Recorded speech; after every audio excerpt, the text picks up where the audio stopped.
Bismillahirrahmanirrahim. Assalamualaikum warahmatullahi wabarakatuh. Waalaikumsalam. Para penonton Unpacking yang setia dimanapun Anda berada, saya masih bersama dengan dua narasumber, yaitu Sayyid Idrus Al-Hamid, kemudian dengan Ustadz Muhammad Habrizen.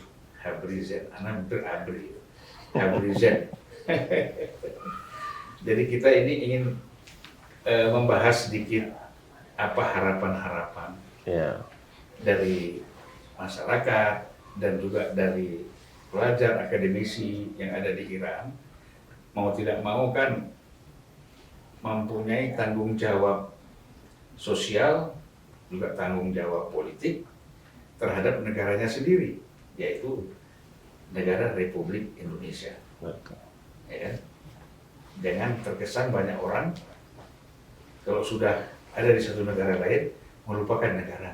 Nah, tentu saya yakinlah himpunan pelajar Indonesia yang ada di Iran ini, karena sering mengundang tokoh-tokoh dari Indonesia untuk berdialog di Iran, ya menurut saya masih punya perhatian yang cukup serius terhadap negaranya. Nah, saya mungkin mau tanya dulu kepada Ustadz Muhammad ya. Kita kan baru selesai menyelenggarakan pemilu. Betul. Ya, pemilu kita ini berakhir kemarin pemilihan suara 14 Mei ya. 14 April. Betul? Maret apa April? April. Saya mau lupa ya. 14 Maret ya. Ya.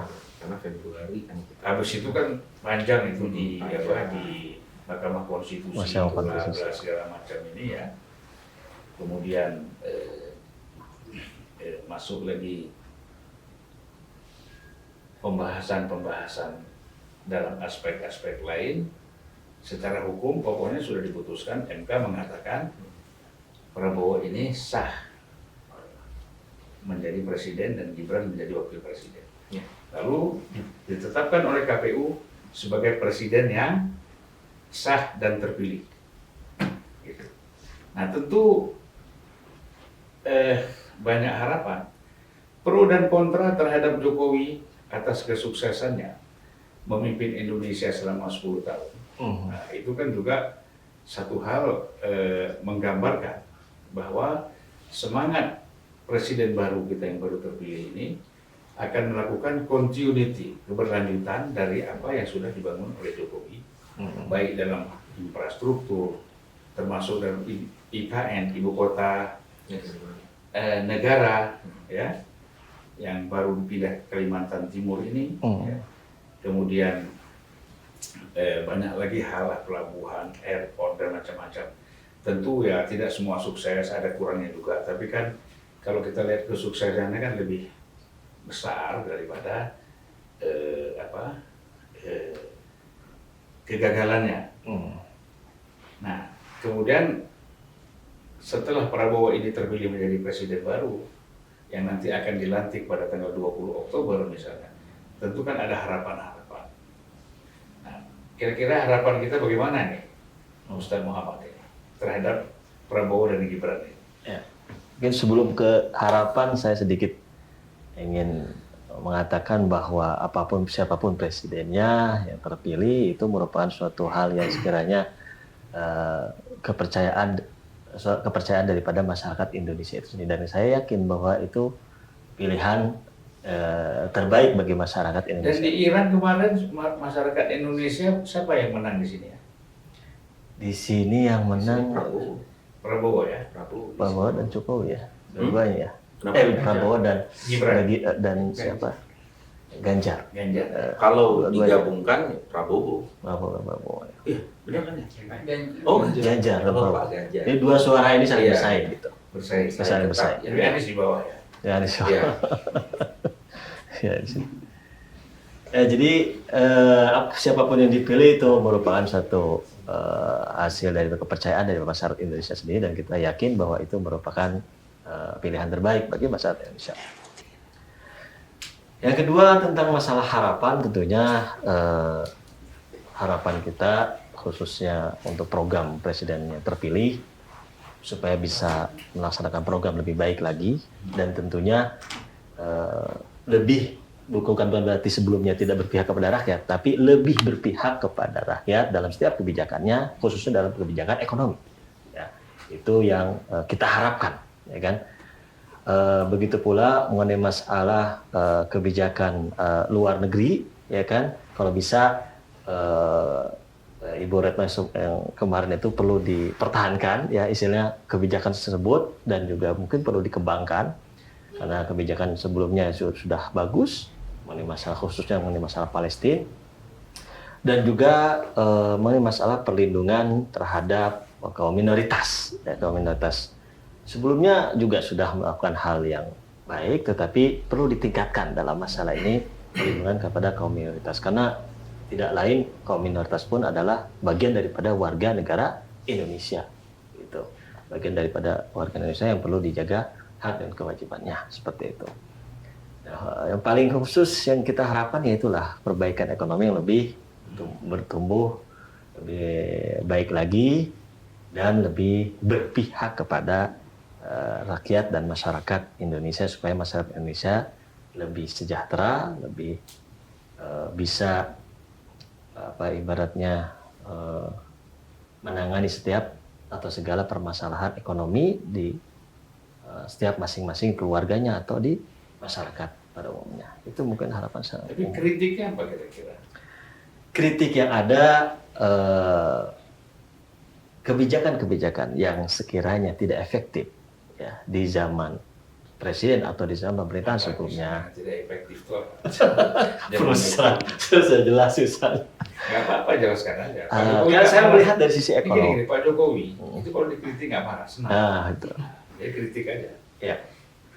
Saya melihat kalau misalnya dari sisi ekonomi, kalau misalnya kritiknya dari sisi ekonomi, bahwa segala sesuatu itu khususnya berdasarkan daripada undang-undang dan juga ideologi Pancasila yang kita miliki di Indonesia, bahwa ekonomi itu perlu berpihak kepada rakyat. Seperti kebijakan, tanda kutip kebijakan pajak itu sendiri, menurut hemat saya itu perlu ditinjau kembali gitu, dalam kebijakan pajak itu, karena memang dari sisi itu kebijakan pajak seakan-akan tidak terlalu berpihak kepada rakyat.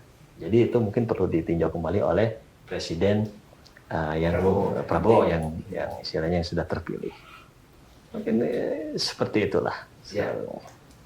Bagaimana? Ini Said Idrus ini kan pengamat politik juga. Karena saya beberapa kali menonton beliau ini sebagai kontributor TV One. Ya. Nah, tentu jangan hanya berpikir tentang Iran, dan kita harapkan dia punya pandangan-pandangan juga untuk Indonesia. Ya, baik harapan dan apa yang sudah sukses dilakukan ataupun kritik-kritiknya, ya kan? Karena kita dua-duanya kita perlukan, objektif, seimbang aja. Ya, bismillahirrahmanirrahim. Saya akan menjelaskan lewat kacamata saya sebagai pelajar Tapi nggak pakai kacamata sih.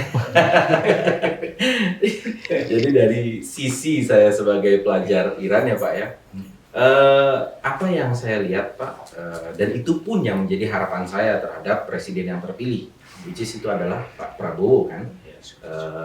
Wakil presiden juga. Oh ya, wakil presidennya Pak Gibran ya kan. Saya senang karena kita seumuran lah, kurang lebih lah. Iya. Oh mungkin lebih tua saya sedikit. Sedikit nggak apa. Tapi si wajahnya masih 50-50, masih sama 11-12. Cuman dia nggak ada beliau sama jenggot. Jadi harapan saya Pak terhadap presiden dan wakil presiden terpilih, yaitu adalah Prabowo dan Pak Gibran, adalah agak sedikit melihat opportunity yang ada di Iran, Pak. Hmm.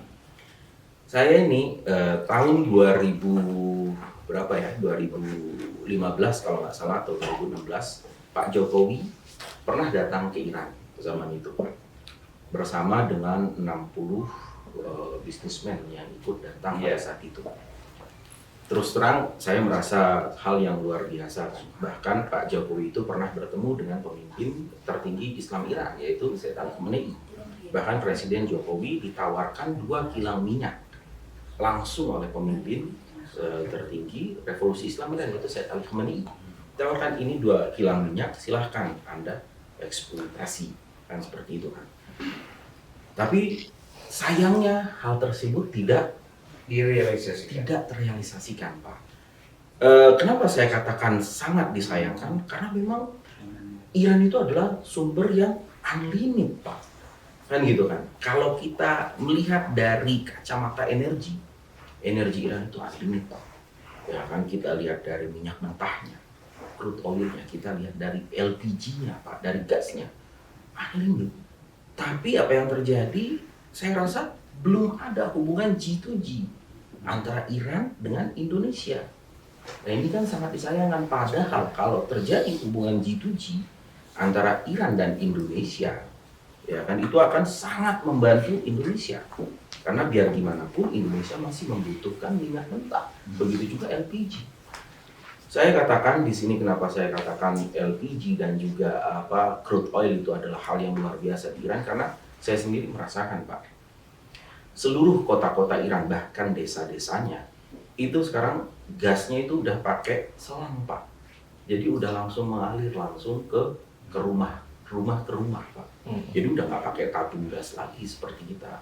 Berarti artinya LPG atau gas di Iran itu tuh sangat banyak, Pak. Begitu juga crude-nya, Pak. Kita melihat harga bensin di Iran itu ya stabil, selalu stabil. Harganya itu kurang lebih nggak sampai 1 sen, Pak. Nggak sampai 1 sen dolar, karena sekarang dolar bahkan setengah sen, karena sekarang ini dolar itu harganya 600.000 rial, ya kan, tapi bensin per liter itu harganya hanya 30.000 rial, Pak. Itu pun setelah disubsidi. Kalau itu pun tidak disubsidi, ya kan, tapi kalau subsidi itu setengahnya lagi, jadi bukan 30.000 lagi, harganya 15.000. 15.000 itu setara dengan berapa rupiah? Setara dengan enggak, 1 sen itu kan istilahnya 1 sen itu 1.500 ya, Pak, karena 1 dolar itu kan 1 dolar 16.000 berarti 1 sen itu 1.600 gitu. Bukan 160 ya? Enggak dong. Yes, senilai 160 rupiah berarti. 160 rupiah. Itu harga bensin di Iran. Jadi kan ini kan merupakan opportunity yang luar biasa, Pak. Ini sources yang masih unlimited, Pak. Tapi selama saya di sini itu kita belum melihat adanya istilahnya kerjasama G2G antara Indonesia dan Iran. Kesalahan Pak Jokowi kita kritik ya. Ya. Dalam kunjungan ke Iran sebenarnya tidak perlu membawa 60 pengusaha. Ya. Apalagi mau G2G, ya kan? B2B, pemerintah saja itu untuk membangun kerjasama ekonomi, perdagangan antara pemerintah Iran dengan Indonesia. Pemerintah Indonesia masih sangat ada kekhawatiran, karena atas tekanan-tekanan Amerika dan negara-negara Eropa Barat. Apalagi pengusaha. Saya ada beberapa pengusaha ya sudah mau tanda tangan untuk bisnis oil dan gas antara pengusaha Iran dengan pengusaha Indonesia. Ditelepon oleh Dubes Amerika. Kamu serius mau dagang sama Iran? Kan gitu. Kamu serius mau dagang sama Iran? Terus mau beli besi-besi tua yang bekas. Iya, betul. Perang kan gitu. Langsung nggak jadi. Iya. Nggak jadi. Kalau pengusaha, kenapa? Karena pengusaha-pengusaha Indonesia punya rumah di Amerika, punya investasi di Amerika, ya kan? Macam-macam yang mereka punya di negara-negara Eropa Barat. Jadi mereka akan takut itu dibekukan. Iya. Oleh karena itu menurut saya kalau B2G atau B2B itu agak sulit, ya kan? Nah, kecuali main di tengah laut, Ya, mafia minyak mainnya jual beli minyak, transaksinya di tengah laut kan. Minyak Iran jadi bendera Hong Kong atau bendera apa itu lain soal lah. Iran kan hidupnya dari situ kan. Dari G2G atau B2B, tetapi perdagangan di laut lepas. Iya. Ya. Nah itu, jadi menurut saya ya satu kesalahan. Tapi kan cuman memang ada positifnya juga, di samping tadi negatifnya, ya positifnya orang lebih mengenal bagaimana Iran itu yang sesungguhnya. Ya silakan lanjutkan. Ya, itu dari sisi istilahnya, kalau kita lihat dari sisi energi ya Pak ya, karena menurut saya memang Iran itu adalah negara yang disanksi oleh Amerika, dan Indonesia juga biar gimana juga mungkin ya dalam tanda kutip mendapat tekanan atau istilahnya arahan dari Amerika sehingga tidak dapat melakukan istilahnya kerjasama G2G ya kan. Menurut saya itu merupakan satu hal yang sangat disayangkan gitu loh Pak. Mungkin ya harapan saya mungkin Pak Prabowo dan juga Pak Gibran itu bisa mensiasati istilahnya supaya terjalinlah adanya istilahnya kalau boleh dikatakan adanya kerjasama antara G2G ya kan, bukan hanya B2B, bukan hanya istilahnya main belakang kan gitu Pak, di tengah laut segala macam. Toh istilahnya hal itu menguntungkan bagi negara kita ya kan, karena kalau kita dapat sumber yang luar biasa seperti Iran pasti sangat membantu ya kan dalam sisi BBM ya kan, dan juga dalam sisi energi di Indonesia Pak, dari listrik itu semuanya akan menjadi cost-nya itu akan menjadi jauh lebih murah. Itu yang pertama Pak. Dalam sisi kebudayaan juga Pak, sangat disayangkan masyarakat kita Indonesia ini saya khususkan kepada Pak Gibran ini yang masih muda ya, wakil presiden kita ya. Sangat disayangkan banyak masyarakat Indonesia yang masih belum mengenal Iran Pak. Kan gitu. Mereka mengatakan bahwa Iran ini adalah negara terbelakang ya kan, nggak maju sama sekali ya, negaranya itu aut-autan atau sembrautan kan gitu. Bahkan banyak orang yang mengatakan ngapain ke Iran, nanti dicambuk seperti apa yang terjadi di Afghanistan kan gitu kan Pak. Iran itu Taliban. Ini kan kesalahan dalam pemahaman yang sangat disayangkan, itu masih banyak dipahami oleh masyarakat Indonesia ya kan. Padahal kalau kita lihat Iran itu adalah salah satu negara yang indah dan bersih serta maju, infrastrukturnya juga luar biasa. Saya keliling sampai ke desa ya. Tidak ada bedanya kebersihan dan keteraturan antara desa dengan kota. Itu bersih sekali. Seperti itu, sungai-sungai tidak ada sampah, taman-taman bersih. Betul. Ya, trotoar apalagi. Iya. Itu memang luar biasa ya. Ini budaya sih. Budaya satu masyarakat itu memang budaya mental. Itu tidak mudah kita melakukan switch ya, dari kebiasaan yang jorok, kebiasaan yang tidak teratur, terus kita mau switch tiba-tiba menjadi yang ini agak susah. Karena semeraut sekali. Ya.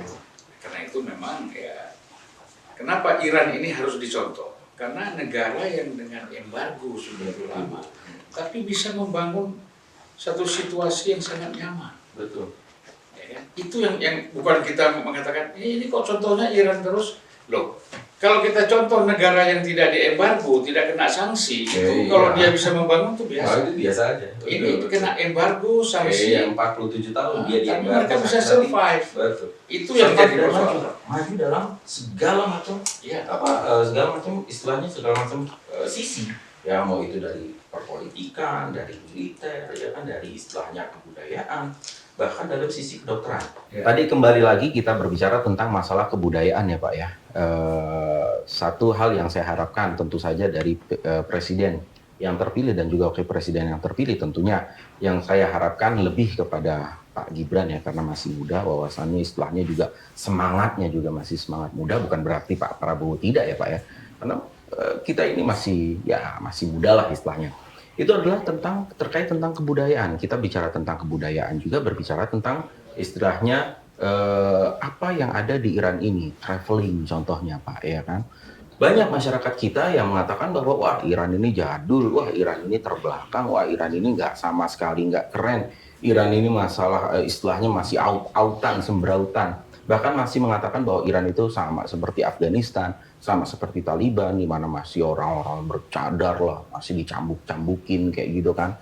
perempuan tidak memiliki hak-hak mereka masing-masing, itu harus benar-benar kita pahami bersama bahwa hal itu tidak ada di Iran, Pak. Iran ini salah satu negeri yang luar biasa maju, walaupun diembargo selama 47 tahun. Dari sisi ekonominya mereka maju secara mandiri, Pak. Kan gitu, Pak. Ada orang negara-negara ekonomi maju ya memang dibantu oleh negara-negara lainnya. Iran tidak punya utang kan? Tidak punya utang, satu-satunya negara yang tidak memiliki utang dan tidak dibantu dan disanksi di embargo. Tapi kemajuan ekonominya luar biasa dahsyat. Infrastrukturnya luar biasa dahsyat. Ya kan, kemajuannya, keadaan yang sangat bersih. Dan mungkin hal yang perlu diketahui oleh masyarakat kita di Indonesia bahwa datanglah ke Iran, karena kalau di Iran kalian akan mendapat seluruh daratan. Jadi kalau kita katakan dari selatan Iran sampai utaranya Iran, itu seluruh daratan itu kita bisa melihat dalam jenjang waktu yang cuma 1-2 hari. Karena di bawah itu, di selatan itu, kita mulai dari Selat Hormuz, ya kan, di situ laut lepas, naik ke atas itu padang Sahara, masih ada suku-suku nomaden yang tinggalnya berpindah-pindah, masih berkemah-kemah, Pak. Naik lagi ke atas lagi, itu mulai padang rumput, Pak. Naik ke atas lagi padang pasir, sama seperti di Dubai, Pak. Sama seperti di Mesir. Padang pasir, bener apa kita bilang dalam bahasa Inggris itu desert ya, ya kan? Naik lagi ke atas baru padang perbukitan batu-batu. Makanya Iran kaya dengan batu-batu marmer, ya kan, granit segala macam. Kita lihat kalau bangunan-bangunan Iran, kalau kita datang ke istana-istana, mungkin Bapak juga kunjungi kan, istana-istana dulu bekas Pahlavi, Raja Iran yang dulu, itu semuanya itu marmer. Bahkan ada istana yang dikatakan istana marmer. Itu milik Reza Pahlavi. Karena keseluruhan marmer, warnanya macam-macam dari hijau, pink, biru, sampai segala macam. Ini lumayan dahsyat. Naik lagi ke atas, Pak. Nah, ini baru pertanaman, istilahnya pertanian. Gandum ditanam di situ. Itu masih gandum. Naik lagi ke atas, baru mulai pertanian beras. Sampai naik ke atas perhutanan dan langsung berakhir di laut mati atau danau terbesar, salah satu danau terbesar. Kita bilang danau Kaspian. Kan kayak gitu kan. Jadi semuanya dapat, Pak. Bahkan kalau kita datang di musim dingin, istilahnya di Januari, Februari, Maret, itu kan masih musim dingin di sini, Pak ya.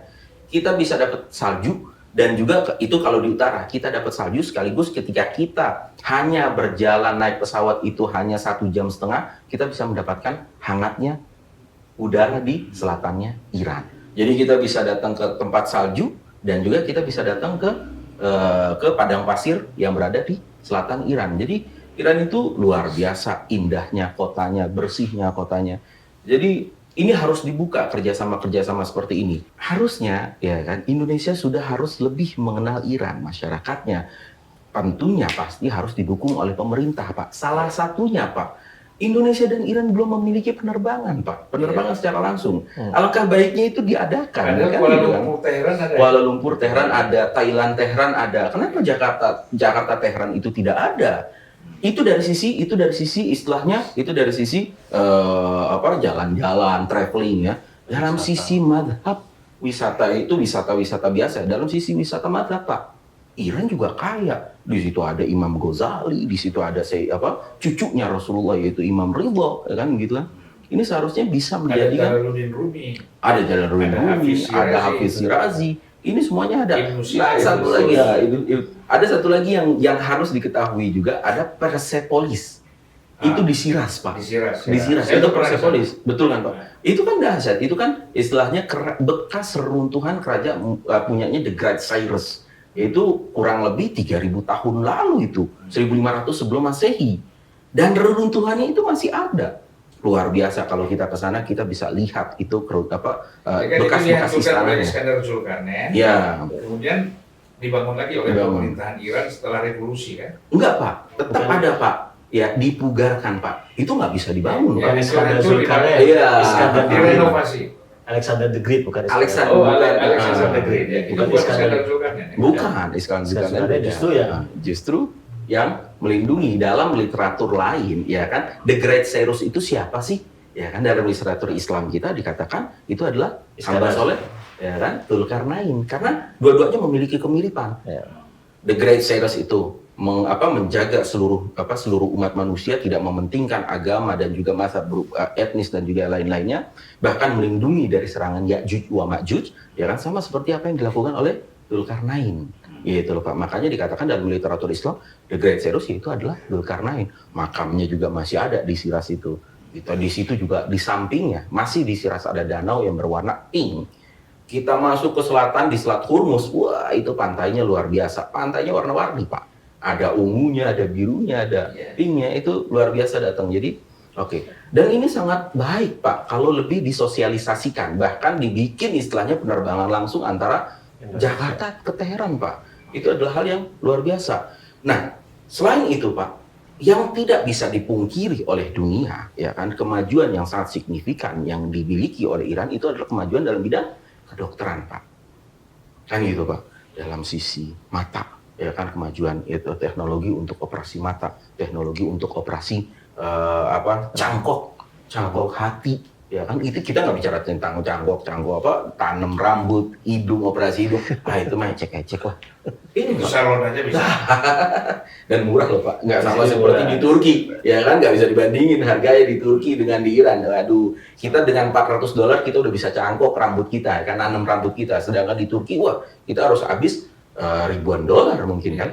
Nah, tapi yang saya ingin bahas ini kayak cangkok hati Pak, ya kan, cangkok hati itu pernah dilakukan oleh salah satu orang Indonesia, kan gitu kan Pak. Cangkok hati ya benar-benar dan akhirnya sembuh gitu loh kan. Di saat dia ditolak di beberapa negara, ya kan, akhirnya dia tahu tentang informasi tentang Iran, dia datang, tempatnya di Siras, dia melakukan cangkok hati. Ini yang harusnya kita bisa lebih memperhatikan tentang ini.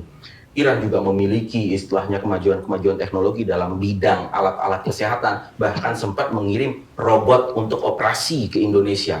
Nah, ini kan perlu Tapi Pak. Pak Idrus, cangkok yang diinginkan orang Indonesia itu cangkok wajah orang Iran pindah ke Indonesia itu. Baru rapi. Ini keren ya, brewokan gitu ya. Yang hari ini yang ceweknya mancung-mancung ya Pak. Tapi Iran anehnya Pak, kalau melihat orang-orang Asia, dia malah bilang, Masya Allah, hidungnya cakep banget, padahal hidungnya pesek. Bilang hidungnya cakep Di sini banget. perempuan Iran banyak yang naksir saya. Iya Pak, kita menyerah lah. Iya jawabannya Pak. Iya. Karena memang face-face yang seperti kita, face-face Asia itu yang sangat diminati, apalagi face-face Jepang, itu cukup diminati oleh Kalau atur orang-orang. Ustaz Muhammad kan nggak berani ngomong ke anak. Takut dikunciin ya Pak. Iya.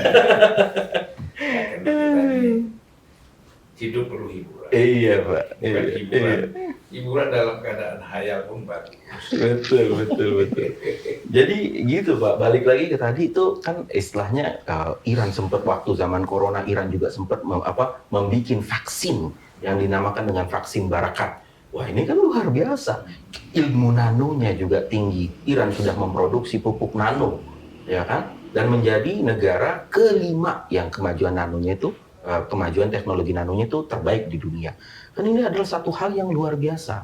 Kenapa nggak dicoba, dikondisikan sehingga adanya transfer teknologi kah atau apa? Apalagi kita bicara tentang militer, ya kan, militer Iran yang wah itu udah nggak bisa dinafikan lagi dengan Iran menyerang balas kemarin Israel itu dan menghantam 3 lapisan yang dimiliki oleh Israel. Di situ ada istilahnya ada Iron Dome, di situ juga ada David Blinks ya, dan juga Arrow itu dihajar sama Iran dan masuk. Walaupun ada konteks yang mengatakan, wah itu cuma 1%, 99%-nya gagal. 1%-nya aja kayak begitu, apalagi kalau Ya, kan masih lihatnya dari jauh. Nah maksud saya Pak, berarti kan kemajuan teknologi itu kan luar biasa dalam bidang militer. Kita nggak bisa menafikan bahwa Israel itu kemajuan militernya juga luar biasa. Ada satu negara yang berani menyerang Israel dan masuk ke tanah Israel, wah itu butuh perhatian khusus. Nah hal-hal yang seperti ini kan harusnya sudah mungkin ya nggak tahu ya, mungkin apakah Indonesia masih dalam tanda kutip ada tekanan-tekanan dari Barat ya kan supaya nggak boleh dekati Iran. Tapi saya rasa yang saya harapkan, sekali lagi Bapak menanyakan kan apa harapan saya, ya saya mengharapkan ya udahlah, istilah harapan saya itu kenapa nggak dimanfaatkan kan gitu kan. Harapan kepada Pak Prabowo. Pastinya dong pada Pak Prabowo dan juga Pak Gibran ya kan. Kenapa nggak dimanfaatkan Iran ini kan gitu kan, tuh menguntungkan bagi negara gitu. Apalagi kita katakan Iran itu adalah salah satu negara minyak, berarti kan uangnya itu juga unlimited. Kenapa nggak dimanfaatkan untuk IKN sebagai investor-investor? Kenapa nggak diundang Iran itu sebagai investor yang membantu membangun IKN. Oke, mungkin mereka punya kesensitifan, ya kan, antara Iran dengan negara-negara yang memboikot Iran. Tapi harusnya Indonesia juga sudah lebih istilahnya lebih mementingkan kemajuan negaranya gitu loh. Kenapa enggak ketika ada yang mau datang, ya kan? Itulah harapan saya, Pak, gitu loh, Pak. Gimana Ustaz Muhammad melihat ini? Saya mengutip pernyataan dari Presiden kita yang terbaru ini, bahwa kepentingan Indonesia harus diutamakan. Ketika pernyataan beliau diutarakan kepentingan Indonesia itu harus lebih diutamakan, kalau memang kita lihat dari potensi ya dan kesempatan untuk membangun ekonomi dengan bekerjasama dengan Iran adalah salah satu bagian daripada untuk membangun kepentingan dan membangun ekonomi dan untuk memajukan kepentingan Indonesia, kenapa tidak? Justru dengan statement beliau itu segala halangan atau segala ancaman kalau misalnya terjadi, tanda kutip, kalau misalnya terjadi kerjasama dengan Iran, itu memang harus sudah bisa diatasi oleh Presiden sekarang, dan harus berani, sudah boleh berani untuk maju, untuk memajukan apa yang seperti yang di pernyataan beliau itu, untuk memajukan kepentingan bangsa Indonesia, salah satunya dengan apa? Dengan berani untuk bekerja sama dengan Iran. Dan memang kenyataan seperti yang disebutkan oleh Habib Idrus bahwa apa? Bahwa kerjasama dengan Iran itu sangat diyakinkan menguntungkan. Dari sisi harganya murah daripada yang lain, dari sisi teknologi juga lebih murah, dari sisi energi pun lebih murah semuanya. Dan itu sangat yakin kita katakan bahwa itu akan banyak menguntungkan bagi masyarakat Indonesia. Ya sebenarnya kan begini, kalau Indonesia itu memproduksi drone dengan bantuan teknologi dari Iran dan memproduksi drone yang banyak sekali, itu pasti yang paling pertama kencing itu Australia, kedua Singapura, termasuk Malaysia dan Thailand, Vietnam. Itu negara-negara ASEAN lain itu mulai pusing. Kalau misalnya Indonesia memproduksi drone dengan bantuan teknologi dari Iran, dan itu kan mudah sekali. Kan Iran ini membuat drone itu kan seperti membuat mainan anak-anak, ya kan? Gitu. Nah jadi kalau kita lihat bisa memproduksi segitu banyak dan membantu banyak negara, bahkan Rusia pun dalam menyerang Ukraina itu menggunakan drone Iran. Itu orang sudah tahu secara internasional. Nah kalau ini aja kan, Iran pasti teknologinya dikasih gratis tuh. Ya. Nggak ada bisnis ini. Saya kasih gratis teknologinya, kamu bikin. Dan Panggil teknisi-teknisi yang ahli pesawat, ya kan? Ajarin mereka bikin drone, ya kan? Jangan apa itu namanya perusahaan Dirgantara Indonesia itu, bukan PTDI, itu kan bisa membuat pesawat.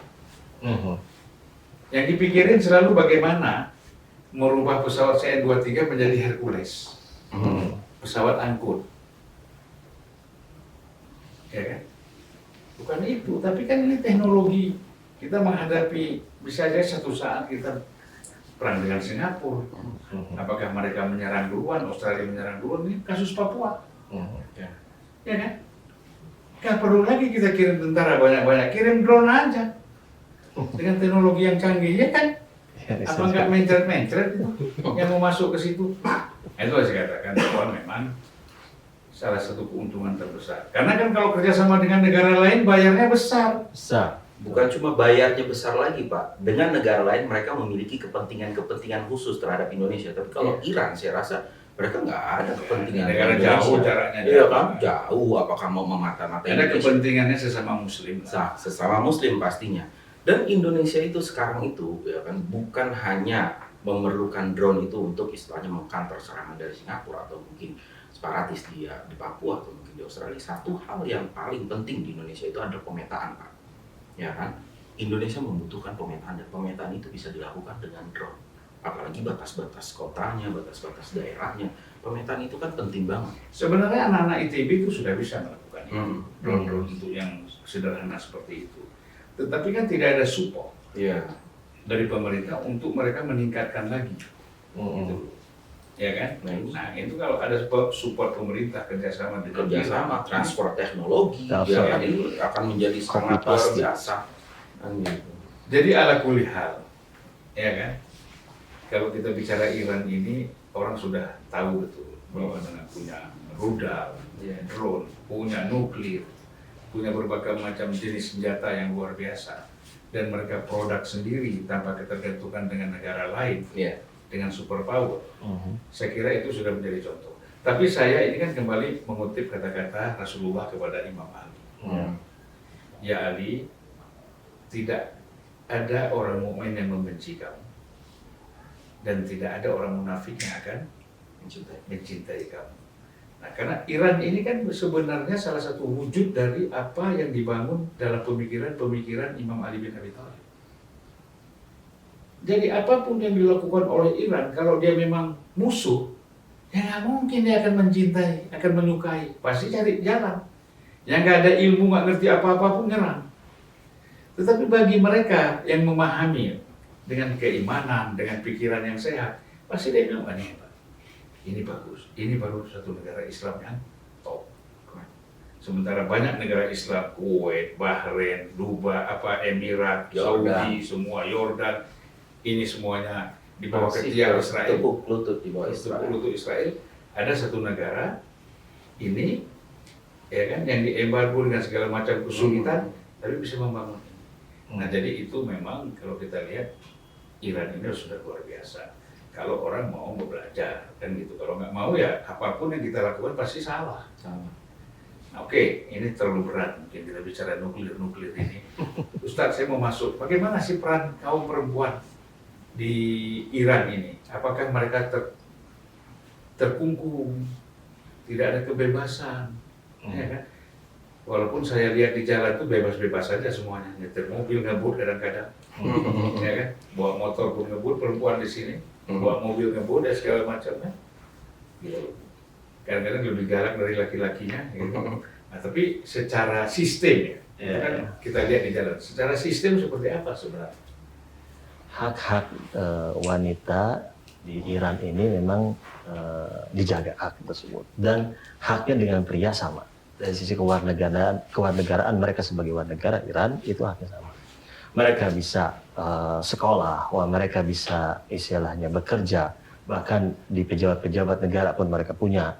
Bahkan sebelumnya ada wakil presiden di zaman presiden-presiden sebelumnya. Bahkan sebelumnya ada wakil Iran di PBB, juga ada dari wanita di Iran seperti itu. Jadi dari sisi hak-hak wanita di Iran itu dijaga, dan tidak ada bedanya dengan pria di sini atau laki-laki yang ada di Iran ini, tidak ada bedanya mengenai masalah itu. Dan itu tentunya didasari dengan apa? Didasari dengan aturan dan hukum Islam yang berlaku di Iran. Bahkan masalah hak keluarga, masalah hak misalnya di kehakiman seperti itu pun hak wanita tersebut dijaga dan dihormati. Gitu. Jadi tidak ada cara pandang kalau misalnya di Indonesia masih memandang bahwa wanita seperti itu, ya kan, wanita di sistem atau sistem Republik Islam itu misalnya berpikirnya wanita itu tradisional atau berpikirnya misalnya dikekang segala macam, itu tidak ada di Iran itu.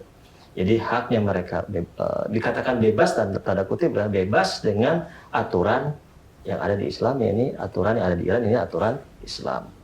Seperti itu. Sekarang adakah misalnya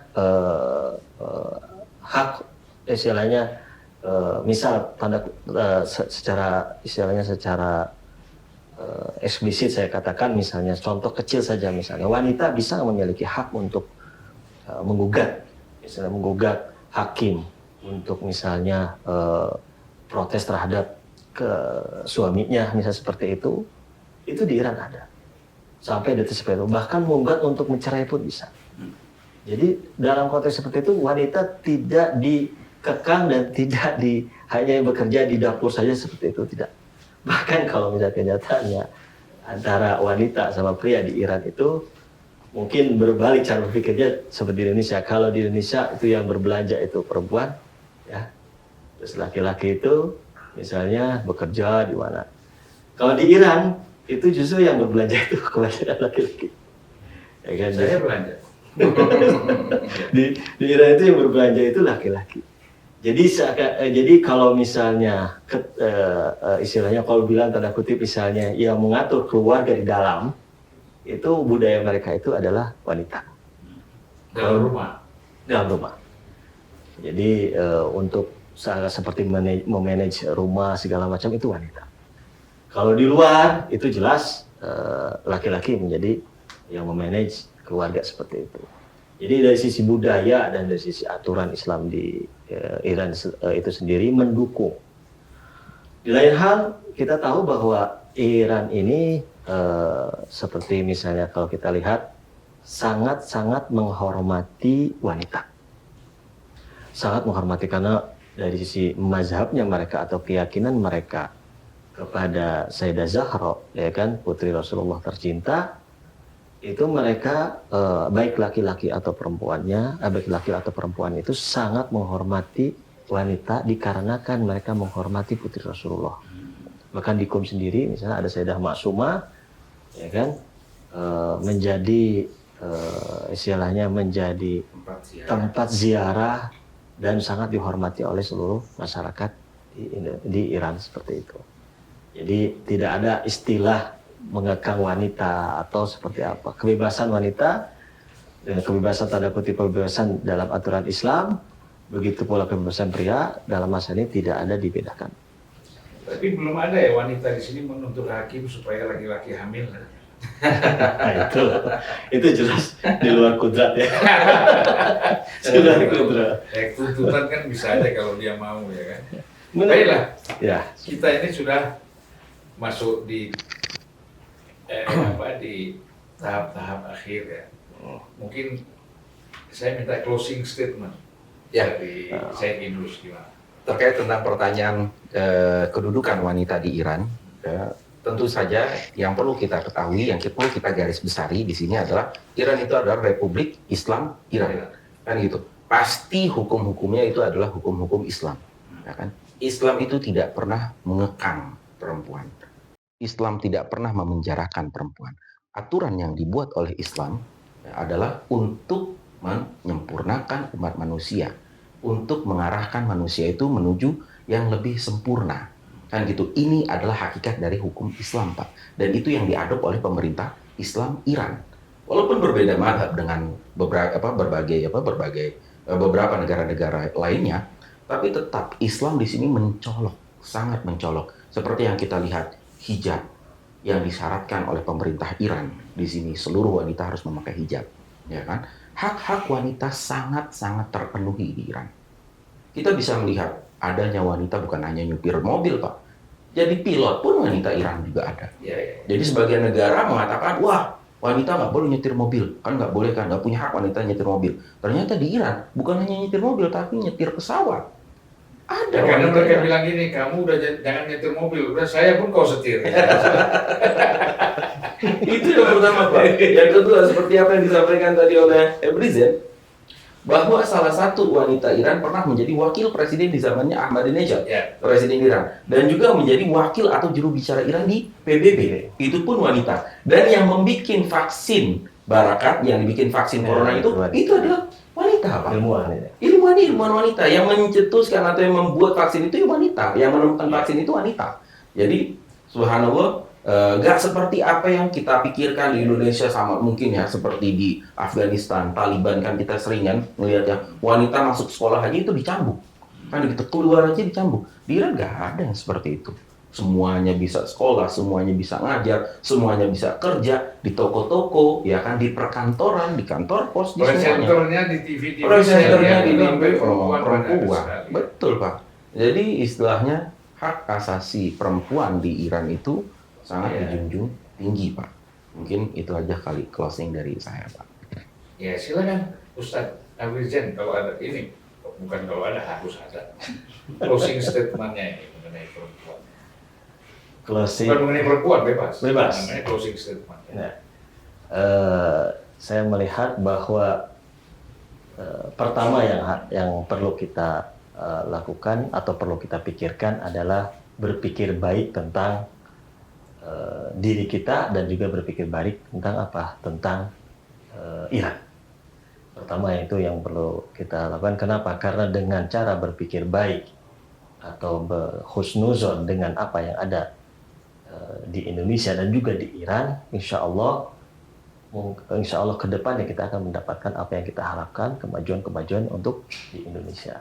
Karena seperti saya katakan bahwa salah satu kesempatan dan juga opportunity yang tidak boleh ditinggalkan bagi masyarakat dan bagi negara Indonesia adalah ini ada potensinya adalah kita atau Indonesia bisa bersama-sama dengan Iran. Iya. Baiklah, kalau kita bicara Iran ini nggak habis-habis. Ya. Kita baru sekarang pada zaman Pak Jokowi baru sibuk bikin kereta cepat lah, namanya kereta bawah tanah lah. Iran itu sudah 20 tahun yang lalu sudah ada itu. Ya, jadi luar biasa. Memang tak kenal maka tak sayang. Tak kenal maka tak sayang. Tak sayang maka tak cinta. Tak cinta maka tak bahagia. Iya. Jadi datanglah ke Iran untuk lihat langsung. Dan keindahan negeri ini memang luar biasa, sudah saya buktikan dari ujung ke ujungnya luar biasa. Oleh karena itu di sini banyak melahirkan para filosof dan penyair. Betul. Penyair yang luar biasa seperti Jalaluddin Rumi, ya, Masnawi, kemudian termasuk Hafiz Shirazi, itu semua dari sini. Ya, Mullah Sadra. Jadi ini negara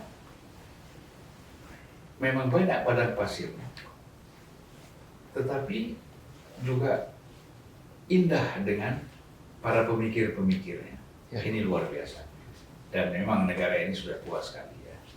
Sudah tua sekali dari zaman Persia dulu, sehingga mereka punya budaya yang begitu besar dan kebanggaan pada budaya. Kalau kita ini, kita nggak tahu apa yang mau dibanggakan ya. Karena harusnya banyak yang dibanggakan, budaya Jawa, budaya Aceh, tapi tidak disupport dan tidak dikembangkan, dia berhenti. Bukan tidak ada budaya. Kerajaan-kerajaan kita juga luar biasa dulu. Ya, tapi itu kita tidak kita jaga dan tidak kita rawat. Dan tidak kita kembangkan sehingga dia hilang begitu saja. Iya. Memudar, Pak. Ini kalau di Iran kan ada satu ulama terkenal meninggal saja, itu tempatnya dibangun supaya dihormati. Itu penghormatan kepada orang-orang yang mulia, yang baik dari berjasa. segi pengetahuan agama dan pengetahuan yang Umum, lain. betul. Dan Iran ini sangat menghormati orang-orang yang punya pemikiran-pemikiran. Misalnya Ali Syariati atau ada jalannya. Betul. Syariati Street, saya melihat di Teheran itu ya. Ada Murtada Mutahari Street dan macam-macam lah. Pemikir-pemikir lain itu. Nah, kita harusnya kita pelihara itu. Ya mulai dari seniman, budayawan, pemikir, ulama, semuanya harus kita jaga itu. Ya, jangan sampai diabadikanlah walaupun dengan hanya sekedar nama-nama jalanan ya, Pak ya. Iya. Betul. Dan jangan jalan di gang-gang kecil. Iya, betul. Jalan-jalan utama ya. Biarlah gitu kan. Masa orang terkenal, top, hebat, misalnya di gang kecil di Bogor. Iya. Ya. Jangan gitulah, hormati mereka. Gitu. Jadi ada, bukan menghina, jalan kecil di Bogor, tidak, bukan. Kan disesuaikan. Betul. Kalau supaya keluarganya juga bangga, bangsa mengenal dia. Di negara-negara lain kan, seperti di Liverpool ada patung The Beatles, itu besar sekali, 10 meter. Waktu setiap orang datang ke laut, itu foto di situ The Beatles. Kita ada seniman kita yang luar biasa namanya Bing Slamet, ya kan? Benyamin ada. Oh, ada. Selamat. Bing Slamet itu kan setara dengan kalau di Malaysia itu kan namanya P. Ramlee. Piramli Indonesia juga, Aceh ya, Orang aslinya. Aceh, ya. Orang Aceh.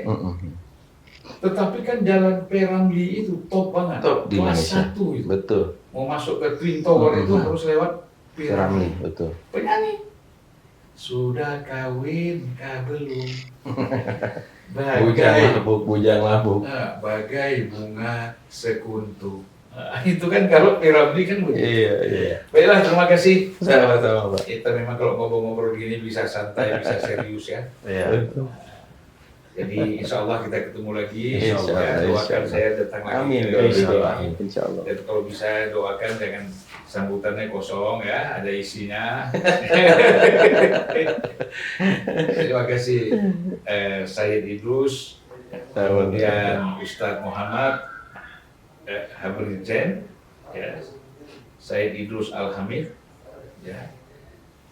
Semoga semua apa yang kita bicarakan ini bermanfaat Insya Allah. buat bangsa Amin. Indonesia terutama Amin.